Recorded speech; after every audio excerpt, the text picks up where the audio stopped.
Hello, all those beautiful faces. Welcome back to another week of education news with Stephanie, aka The Class Disruption, disrupting the status quo of education near, far, and worldwide. And it's been another crazy week out here, a lot going on. I'm here to bring you the latest and greatest in education news. So let's get on into it. And the first thing that I wanted to talk about tonight is homeschooling. We've all been at home, and the saying is not real homeschooling, but we've all been having to do virtual learning, distance learning. Everybody's at home doing school. And it has really piqued people's interest in homeschooling, right? They've been at home with their kids, seeing what their kids are doing, or maybe what they're not doing. And there's been a lot of predictions that there's going to be a decent increase, whether that's 1, 2, 3% or more in people who homeschool. And with that, there's been debate over what should the requirements of homeschooling be. As soon as kids start leaving the districts, the schools get mad because they take their funding. And less bodies, less money, and everybody knows they love their money. I don't know. It's not in my paycheck. Somebody's getting it. Probably those superintendents, those chancellors. Though, we're going to talk about that later, see how much they're making. But the first thing I wanted to show you was I saw a debate. Like I said, there's been debate around homeschool. What should the requirements be? And of course, the two sides that naturally develop are people who think there should be as little regulation as possible. And then there's the other camp who think that there should be pretty strict regulation and perhaps maybe we shouldn't even have homeschooling at all. And so I watched this debate right here. It was put on by the Cato Institute. It was called Protecting Freedom, Protecting Children. So those were kind of like the two sides. Like I said, the one who wants all their freedoms, they don't want the government involved, and those who argue because for the protection of children, because I guess if you're homeschooled, they're saying that there's an abuse problem, then the state needs to be in more control. In fact, maybe there shouldn't even be homeschooling at all. So Carrie McDonald very eloquently, and she was so good, argued the side of protecting freedom. And then on the other side was Elizabeth Bartholet. She was saying, the homeschool is bad news. We shouldn't have homeschooling at all. Everybody should go to government schools. And then Milton was kind of in between. He was more moderate on both sides. So definitely good to see all those perspectives. I definitely suggest you watch the playback. Like I said, it's on Cato Institute website. You can just search homeschooling or Cato education. That's what I searched and it came up. But yeah, I'm definitely more in this camp down here between Carrie and Milton. I think that people should have the freedom to choose what they want to do with their kid. And if they're homeschooling their kid, it's not the government's job to tell me how to do that. Sure, is there problems sometimes with kids who are homeschooled being abused? Yeah. But just because it happens sometimes doesn't mean everybody else should suffer. Not to mention that plenty of crap goes down in public schools. It's not like a bastion of quality or of equality. First of all, it's filled with kids. Kids, they can be mean. And then beyond that, it has adults, some of whom, want to be there, others not so keen on it. So it's not always, the there can be abuse that happens in schools too. Plenty of documented cases. So definitely check this out. I'd be interested to know what side of the debate are you on? Do you think, homeschooling should be fairly unregulated? Or are you on the side, no, everybody must go to government schools? No school choice. A school choice. I'm more and more every day. The only way I can spin it in my head, and maybe I'll do a longer video on this, is school choice. How else are you going to get people to be more mixed? How else are you going to get improved quality of schools instead of just dumping more and more money into it? So what I wanted to do next was talk about, and I've kind of done a little bit of this every week, but it's a hot topic. What is school going to look like in the fall? And there's some districts, like I showed last week, I think it was like California and somewhere else in the Midwest had released kind of these pretty extensive guidelines for schools to start going into it. Here in New York City, they released a PowerPoint, which I'm going to show you in a second. And, some people are like, a PowerPoint isn't guidelines. But at the same time, we are the largest school district. And we're still 2 months out. I mean, over these last 3 months, how much has the situation changed? It went from being like super crazy, or it was like everybody was scared in the beginning, then it built up, got really crazy. Now our numbers are going back down to New York, but other places in the country are spiking now. So it's hard to make plans when you have a situation that's constantly in flux. Now, I think that they should make several plans, right? Okay, scenario A, scenario B, scenario C. So by the time that fall comes, you can be ready for anything.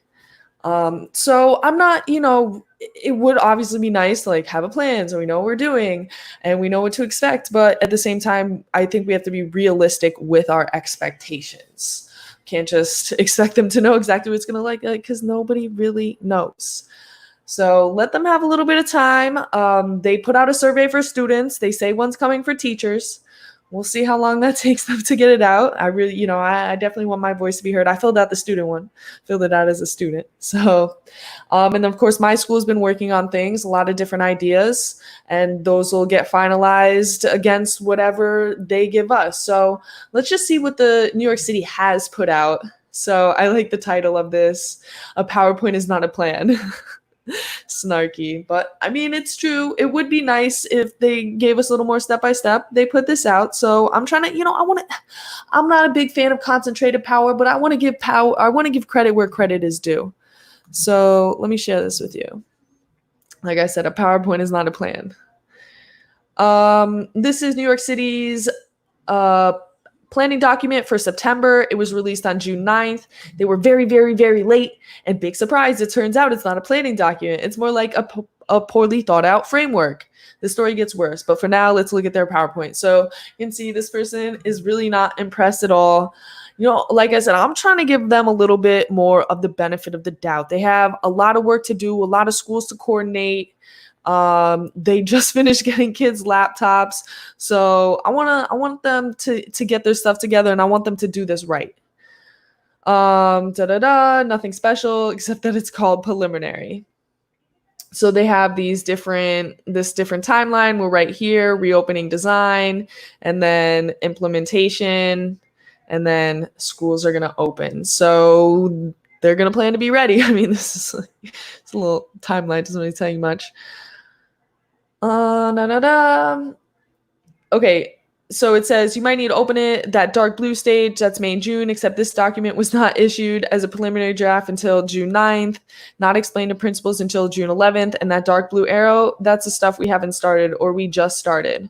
So reopening, plan design again, being somewhat pessimistic. I think they say to June, so, somewhere in the middle of June, and then you switch over to here. All right, we're getting into it. Removing implicit bias from school systems is a higher priority than moving implicit dishonesty, but we shouldn't skip either. I mean, I think that they kind of go hand in hand. So they have some key design areas. This is essentially a list of questions for principals that many principals will treat as pre-approved options. So should there be in health enhanced measures? Should they be trauma informed? So actually, this is what they put on a lot of these questions are what they put on the survey for the parents as well. So, and again, this person is kind of assuming the worst of people. Yeah, sure. Are there going to be principals, I guess, that are not as good at their job as others? Yeah. But I do think that most principals are going to treat this as a pre-approved plan. That they're going to treat these as questions, that they won't treat as a pre-approved plan. They will actually work earnestly over the summer to make sure their school is ready. I mean, no principal wants to be caught off guard. And then here, this is some different proposed schedules that you can go. So option 1 would be like an A group and a B group. and some are in person and some are remote learning. And then the next day they would switch, one day, other day. So I like this plan. Yeah, I definitely don't think it would make sense to do like a morning and an afternoon. That would be a stretch. Um, Here they have option 2, which would be alternating weeks. And I mean, that could be interesting. If you really and it would be nice to know, I guess this is really where your planning matters, because if you're going to be going every other day online, I would design my lessons differently than if I'm going one week, then the next week, or like here where you go 2 days in a row, 2 days like at home, 2 days, and then I guess either a select group comes in on Friday or nobody comes in on Friday, however you want to do it.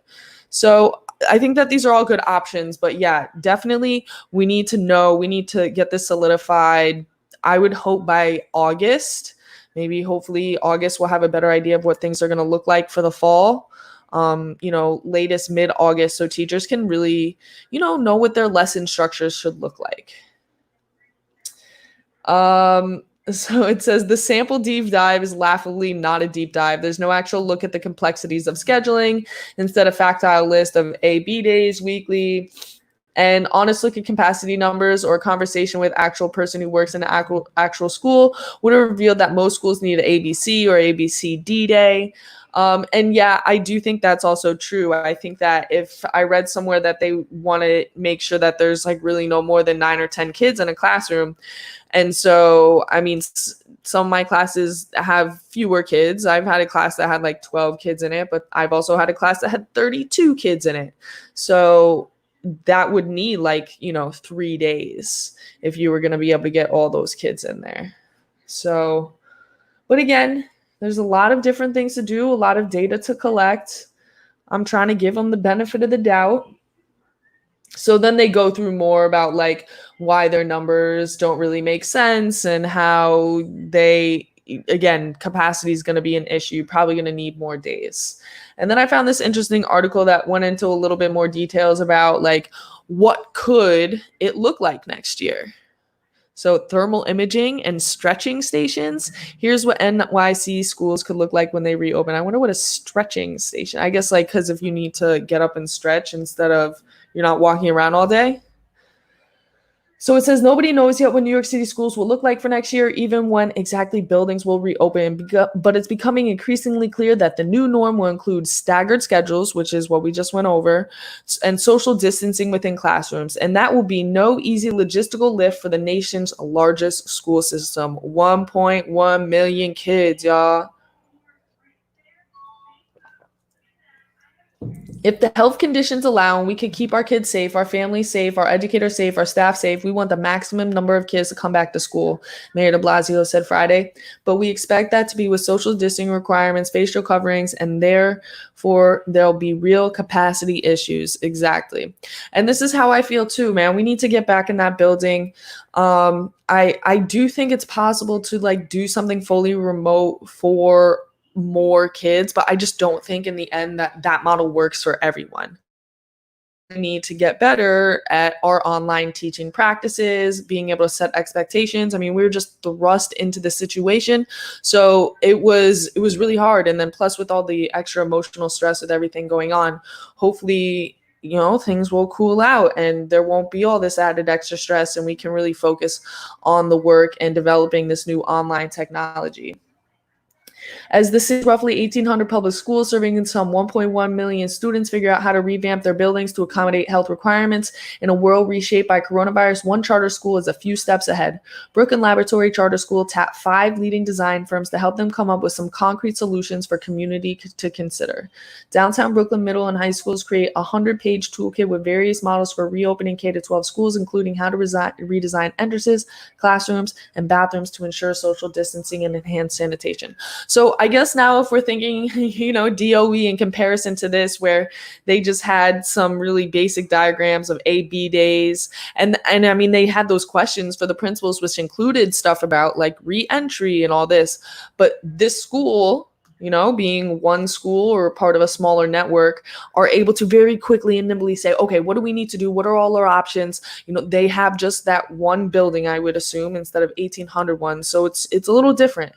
but it's also encouraging. I mean, it would be cool to see what they did. I'm sure it's private information. So each of the 5 firms came up with different proposals to illustrate an array of options that could inform how schools across the city operate in the fall. The toolkit, however, comes with a major caveat. It does not include price tags, and with looming budget cuts, many school officials fear they might not have funding or staffing to make significant changes. And then that right there, that is the rub. Right? So we need to have face masks. We need to have all these protocols. We can't have as many kids in the building. We need technology, all these things. And we have budget cuts coming. Now, I mean, I don't know what a budget looks like. I don't know how we spend this money, who spends the money, who it goes to. I do know we have $36 billion is our annual budget. And all school, all per student cost has done over the past 2-3 decades is increase. So I don't know where this money is going. I'm getting there. We're gonna get there. Money and the power. So the charter held a virtual event last week with the American Federation of Teachers, a national union, to discuss toolkit, opening up a broader conversation about immense challenges of restructuring the physical environment of schools amid budget and staffing constraints. Many school buildings are outdated, and as it is, making COVID response plans even heavier burden. And yeah, that's true. I mean, my building's from 1925, the Roosevelt building. I mean, it was top of the line when it came out, but now, the electrical is not so good. Our school at least has air conditioners, but the circulation's not so hot. I mean, yeah, it's an old building. Chronic underfunding of our school systems have really highlighted many challenges that we have. This is an opportunity to really hone in on some of the challenges that our underserved communities have. And like I said, this underfunding part, I really need to do an episode on this because, and I've been following Corey DeAngelis, and he really harps on this a lot, is that our schools are not underfunded. Who knows where that money goes? But year on year, the budget increases, per student costs increase, and it's not like the money's not there. It's just not making it down to the classrooms. So, yeah. And then here's the other part, like in New York City, all our schools are different. They have different situations. I'm in a campus. We have 6 different schools. Some schools have their own buildings. Some school buildings are within buildings that have things that are, there's just so many different things. So entering school might take a while, right? Because of potential health screenings. There's going to be social distancing. So it's like you have to stand 6 feet apart in the line. And already entry takes a long time. So, I mean, the good part is that there'll be 50% or less kids coming to school on any given day.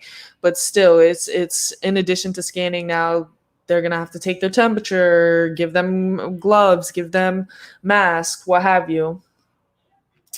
Okay, so they're showing us like a little bit of one of the clips about, okay, so they're saying 3 minutes per student, 2 groups, one enter at 8, one at 8:30, 2 different entrances they do it from. All right. So they've got a little bit more specifics of a plan. So hopefully DOE is getting there. I think that they're really, I mean, how can you do it for all 1,800 schools? The principals are definitely going to have to take an active role in that.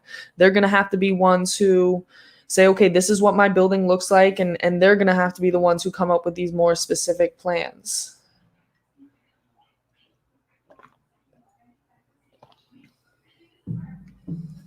So just talking about students could be spending more time waiting in line. So making some outdoor places where kids can kind of get breakfast, sanitize their phones before they come in. Different sidewalk activities.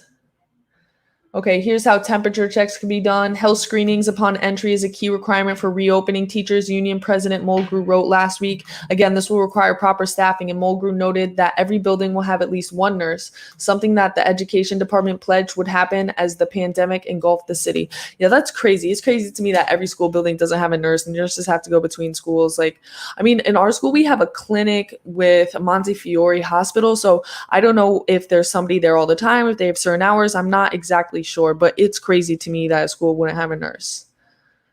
At school-based enrichment centers for children, essential workers. Okay, visitors undergo daily temperature checks. But they have sparse attendance, so it's a whole different story when you got kids coming to school every day. Taking student temperatures could be instantaneous if schools are using advanced thermal imaging stations. We'll have to look that up. Those range anywhere from 5,000 to 20,000. Oh, great. That's exactly what we need to be spending our money on. Nah, bro. Just use one of those little ones. Touch it real quick, change it out. Touch it real quick, change it out.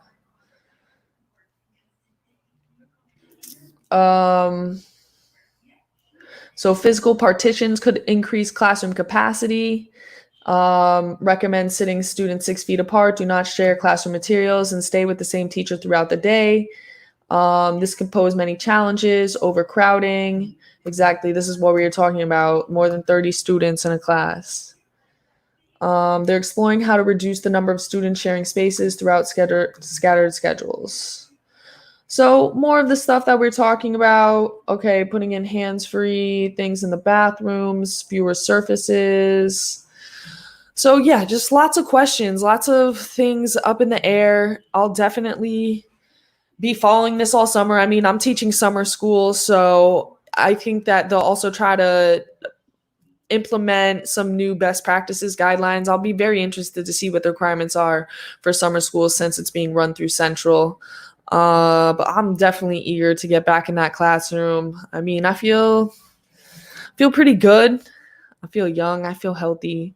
I know that's not the situation for everybody, and we definitely need to make sure that if you are somebody who's older, who's at a higher risk population, that we make arrangements so that you can continue to teach remotely, so that you know we can do early retirement type things. But I'm ready to get back in there. I'm ready for a little bit more of a normal schedule. All right. So what do we got next? So the next thing is that New York City's deputy chancellor, so not our, Carranza's the top guy. So the one who's below him, she just got the top spot in DeKalb County. I had actually heard this. I didn't know it was finalized. One of my followers on Instagram actually DM'd me, and he was like, so like, do you know about, what's her name? Do you know about Cheryl Watson Harris? And I was like, no, yeah, she's the deputy superintendent, right? Or deputy chancellor. And he was like, yeah, she's over here. And she said that she's going to totally recreate our schools. I was like, oh, I don't know what that means. I mean, I don't really know much about her, but as anything, right? I'm going to believe it when I see it. I think it's just so hard when, I mean, her school's 100,000, or her district is 100,000 kids. So that's less than a tenth of the 1.1 million here in New York City. But it's just like whenever you have such a massive bureaucracy, you're overseeing so many schools in a way, it gets messy, it gets corruptive. I really think that we need to break up, let schools do what they want to do, make their own calls. It just gets so messy, and it just takes so many educrats, people in suits downtown to do something that I think that, especially now with technology, we can have smaller hubs and we can still be able to do things at scale. So, well, let's just go through this article. See, it's a New York Post article. So, the New York Post is, they're pretty, I didn't put it up here. So the New York Post, they usually give the city a hard time about most things. I don't want to say like they're Republican, because I don't think that they're necessarily Republican, but they're definitely like more, I guess, conservative of a paper. And so I never really heard much about her. I focused most of my fire and fury on Carranza himself. But the Post, they not really into her too much. So Chancellor Richard Carranza's second in command is poised to get a job in Georgia after claiming bogus achievements in New York City, critics say. So again, they're talking mostly about her critics here, very critical in this article.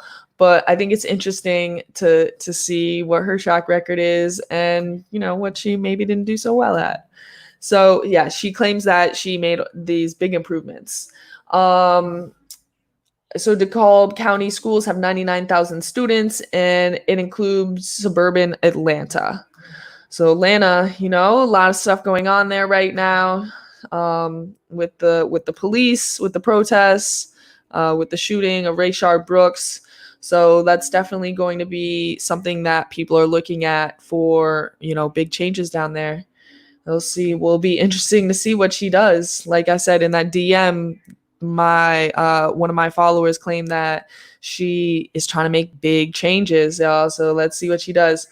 So in her cover letter, she boasted, under the leadership of my team, the city has seen record gains in proficiency rates in ELA and math. But Fred Smith, a former DOE test analysis, said the gains were neither record-breaking nor impressive. So down here, this is what, so she was named his number 2 in July 2018, so just under 2 years ago. And the only state exams in math and English for grades 3 to 8 during her time were given in the spring of 2019. So data showed only 47.4% of students scored at proficient levels in English and 45.6% proficient in math. So that means that's only a 0.7% in English and a 2.9% increase in math, right? So it's like, it's gains, right? It's always good to get more than less, but like, is it record-breaking grades? No. 50%, over 50% of the kids in 4th to 8th grade can't read. They can't do math. It's not too impressive, right? And that's the thing that really makes me mad, man. Especially she want to try to take credit for that. Like, I want to know what you did specifically. Like, what were you doing that would have contributed to my experience as a teacher in the classroom? Because that's my thing is like, I don't know what you guys do. And I think that's a problem. Yes, it's a huge system. It's a huge company. Do we need to know every single little thing? No, but what are you doing for me that you deserve $200,000, $300,000 a year? I don't know. Watching a stupid PowerPoint, probably. So state officials have repeatedly warned that comparisons over time are unreliable due to changes in the tests, but the DOE trumpeted its progress. And then down here it says Watson Harris oversaw a less defined new strategy of putting the right investments in place to quickly identify and respond to students and schools' needs with a focus on equity.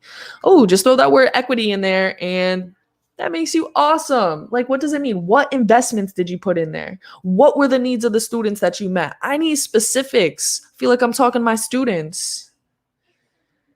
More than 140 elementary and middle school students had at least one grade where more than 90% of the kids flunked their state exams in 2019, right? So 90% of the kids failing. Like, what are we doing? I mean, again, the tests aren't perfect. The tests have their issues, but at the same time, 90% is appalling. We need to do better. I don't know what they're doing down there in middle school, like elementary school. Like, part of me wishes I did almost become a middle school or elementary school teacher and I could just focus on reading. I don't know. Watson Harris made an annual salary of $242,000. A little too, and so the person who she's placing made $350,000, but I read an article. I think she's $325,000 is what she's gonna get. So we'll see. We're definitely gonna follow this one. I guess if you're in the private sector and you're one of the top guys at the company, it depends on the size of the company. Might be comparable or might be less. It might be more depending on what you do, but it's a lot of money, man. And I just don't know what they do. Like, what do you do? All right. And then we want to wrap this up. I want to wrap this up going into the last topic is more general. It's not necessarily specific to education, but I do want to talk about it in the context of education because with all this, Black Lives Matter, social justice in education, and so much of what I do it's about debate. It's about finding data, finding the evidence, backing up your points. And unfortunately, I think that we've lost some room for debate, right? If you say anything that sounds like it's remotely, against or even just like kind of questioning one of the aspects of Black Lives Matter movement or the platform, it's like, oh, you can't say that, right? And so it's just a little bit worrisome. One of the things I've been thinking about too is this Thomas Sowell tweet. He said, the liberal vision of blacks. Oh, wait, hold on. Let me put it up here on the screen.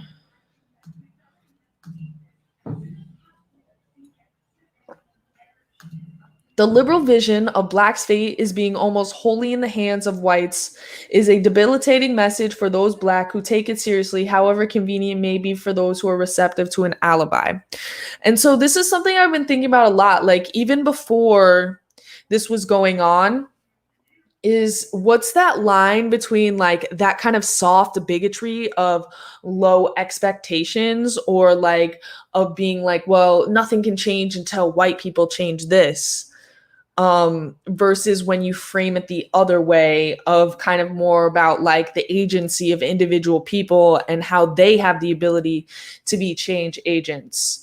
And I do think that the conversation has gone somewhat in this direction, and that's why I do have these conversations, because sometimes I think that the way that we express ourselves and the words that we choose are understood in different ways by different people, and they become politicized by these larger people and these organizations, right? Like I really make a distinction between the Black Lives Matter, like the movement, and the organization itself. Just like I would make a distinction between like a person who is a Republican or who is a Democrat and the DNC or the RNC, because I think that individual people are more often than not are completely genuine in their beliefs and what they want. Whereas the organization kind of has its own agenda and its own interests of political interests of self-preservation that don't always line up with exactly what the people who follow the movement want, or think it is. And so this is one of those things that I think the way that people are expressing things, it does almost feel it's like, well, we can't change until white people change.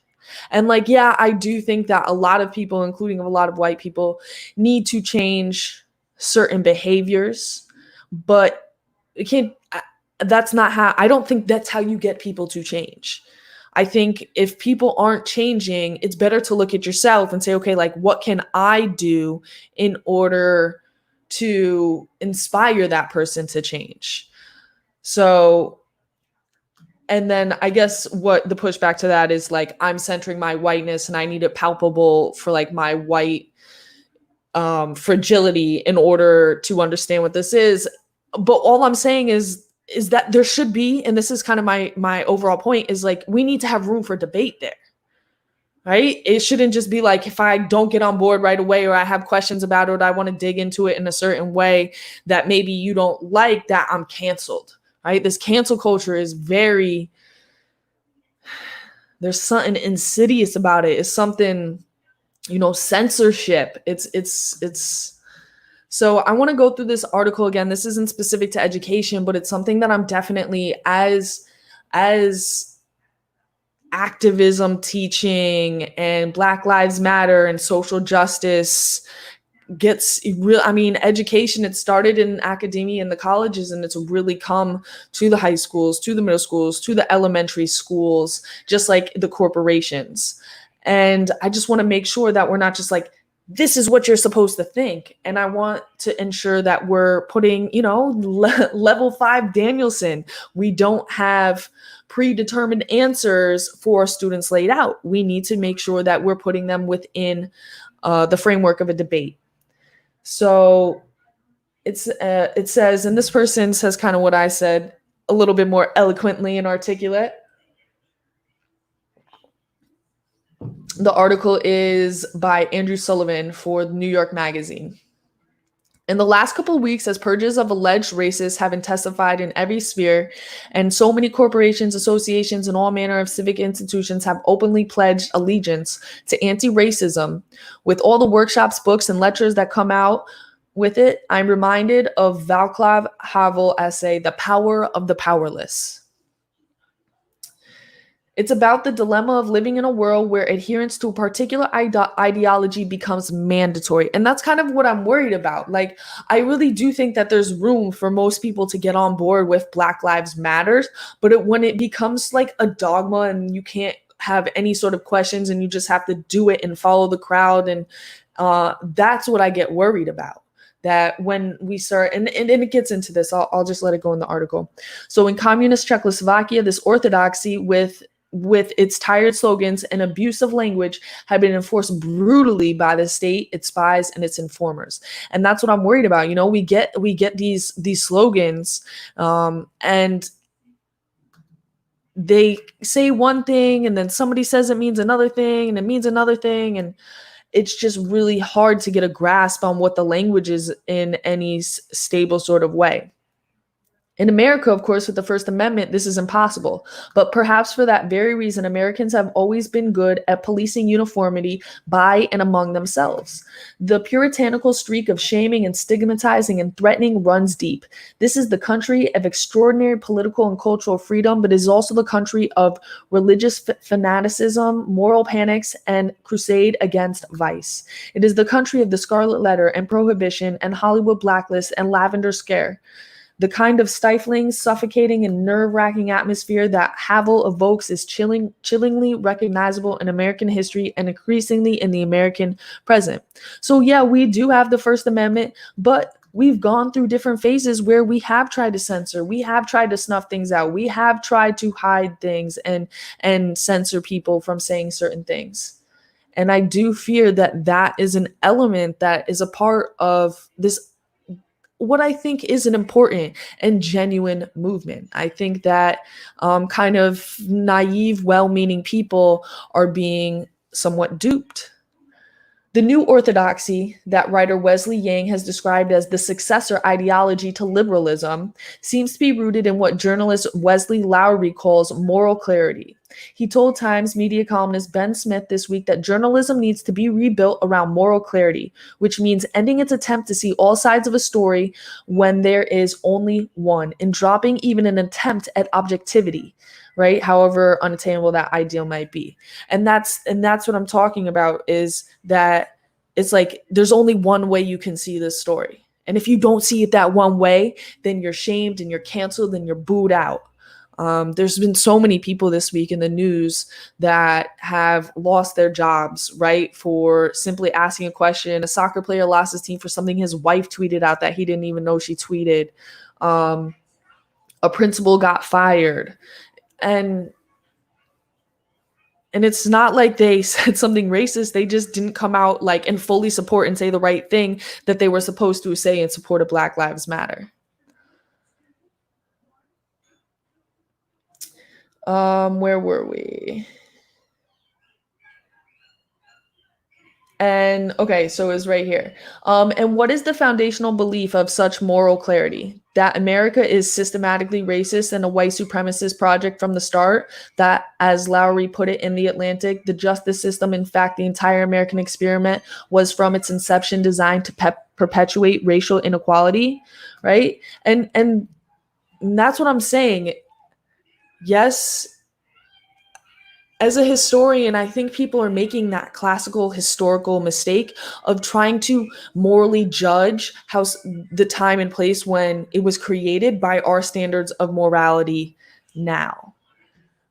I think that if we look at the fundamentals of our system, there's nothing fundamentally white supremacist about life, liberty, and property, about the First Amendment, the Second Amendment, the Bill of Rights.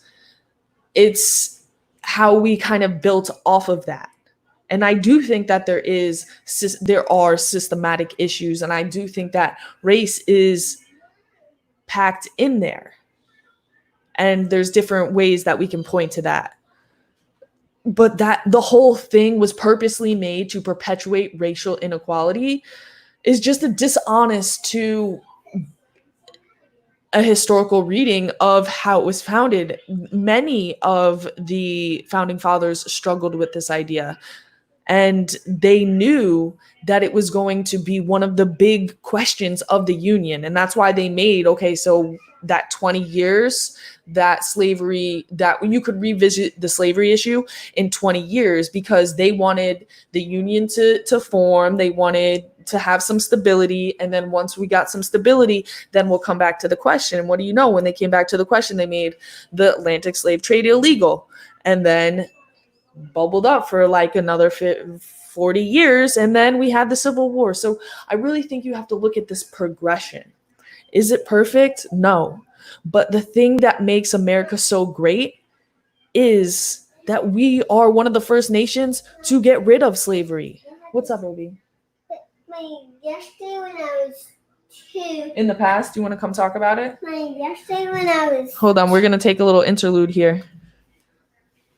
Yesterday when I was 2, I was good at swimming in the big pool, but now I'm not, because now I'm 4. And you need to practice again? Yeah, because today I'm now 4. Because I was 1, and then now then I was 2, and I was 3, and now I'm 4. Oh, that makes sense. I was 2, and all right. Well, you'll practice some more. I had to swim. I know how to swim, and Mom, they don't have those toys there. Oh, well, you'll bring your own tomorrow, okay? Mom. All right, let me finish this up, and then I'm gonna come put you to bed. Wait. Yeah. Mom. Yeah. I'm gonna bring my shark swimsuit and my shark hat, and we're going in the big pool. Okay. And then we're gonna stand on the desk, and we're gonna say, "Is that the shark? The shark boy!" And yeah, and we're gonna say, "Is that the shark guy?" So I'm gonna do that. I'm gonna make a prank on them. Oh, a prank? Yeah. Nice. I'm gonna make a prank. Going in the water and put my hand. Oh yeah, and they'll think it's a shark. Yeah, but and then I'll move and I'll just slap. All right, baby. Let me finish this up, okay? Okay. All right, so back to it. So let's keep going with this. And also, I'm gonna wear this black mask. Mm-hmm. And then I'm going to shut down the goggles, and then I'm going to have to put batteries in these, and then when it closes, the screws are going to be in there. Look, I'm almost done, okay? All right, so this is an argument that deserved to be aired openly in a liberal society, especially one with such racial terror and darkness in its past and inequality in the present. But it is an argument that equally deserves to be engaged, challenged, questioned, interrogated. And this is what I'm worried about. Is it does seem to be this single line of narrative. If you get off script and you want to question or challenge or say something not in quite the same way, then you're wrong. You're canceled. Hold on, I'm reading this and I want to share it. There's truth in it. Truth that it's incumbent on us to understand more deeply and empathize more thoroughly. But it's also an awful amount of truth that ignores or elides or simply denies. And I agree. I think that this is a very middle of the road approach. We need to show empathy. We need to think about how we're implementing our ideals through the systems that we've created. We need to think about how can we include more people in the wealth of this nation. We need to think about all those things. So then it goes on. It sees America as an essence, not about freedom, but oppression. It argues, in fact, that all the ideals about individual liberty, religious freedom, limited government, the equality of all human beings were always a falsehood to cover for and justify and entrench the enslavement of human beings under the fiction of race. Exactly. right? It just says all these things have no value to them because we had slaves, cancel it all. It wasn't that these values competed with the poison of slavery and eventually overcame it in an epic bloody civil war whose casualties were overwhelmingly white. It's that the liberal system in itself a form of white supremacy, which is why racial inequality endures and why liberalism's core values and institutions cannot be reformed and only dismantled.